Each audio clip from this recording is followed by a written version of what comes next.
మన దేశానికి ఇజ్రాయెల్‌కి ఒక తేడా ఉంది. మన దేశంలో అధికార పక్షం బాధ్యతాయుతంగా ఉంటే, ప్రతిపక్షం బాధ్యతారహితంగా ఉంది.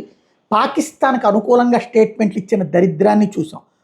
అదే సందర్భంలో ఇజ్రాయెల్ దగ్గరకొచ్చేటప్పటికి అధికార విపక్షాలిద్దరూ ఒక్క మాట మీద దేశం కోసం ఉంటున్నారు. ఆ దేశం చేసే చర్యలకు ఉంటున్నారు. నిన్నగాక మొన్ననే బెంజమిన్ నెతన్యాహు చెప్పుకొచ్చినటువంటి మాట విన్నాం. ఇరాన్‌లో ప్రజలందరూ తేల్చుకోండి, మిమ్మల్ని 50 ఏళ్ల క్రితం బలవంతంగా నిర్బంధంగా చేతిలోకి తీసుకున్నటువంటి షాని వదిలిపెట్టి మిమ్మల్ని హింసించడం ప్రారంభించారు. షాని తరిమేసేసి ఆ రోజు నుంచి మీరు నరకం అనుభవిస్తున్నారు.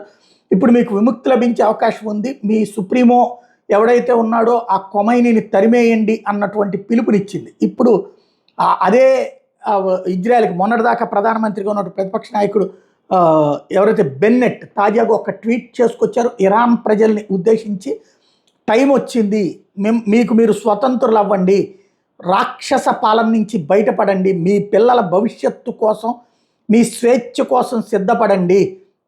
ఇజ్రాయెల్ ఖచ్చితంగా మోస్ట్ సీనియర్ మిలిటరీ లీడర్లను ఇప్పటికే అంతం చేసింది.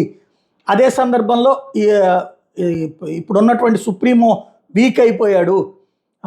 ఏదైతే ఈ నియంతృత్వ పాలనకి వ్యతిరేకంగా తిరగబడండి, పోరాడండి, ఇరానియన్ సిటిజన్స్కి మేము అండగా ఉంటాం, అలాగే ఇజ్రాయెల్ మీ వెనకాల ఉందన్నటువంటి విషయాన్ని గుర్తుపెట్టుకోండి, మీ జోలికి ఎవరైనా వస్తే ఈ టైంలో వాళ్ళ అంతు మేము చూస్తాం, మా సైన్యం చూస్తుంది, తద్వారా మీరు వాళ్ళని అవతలకి తరిమేయండి అన్నటువంటి ఒక అద్భుతమైనటువంటి పిలిపిచ్చారు.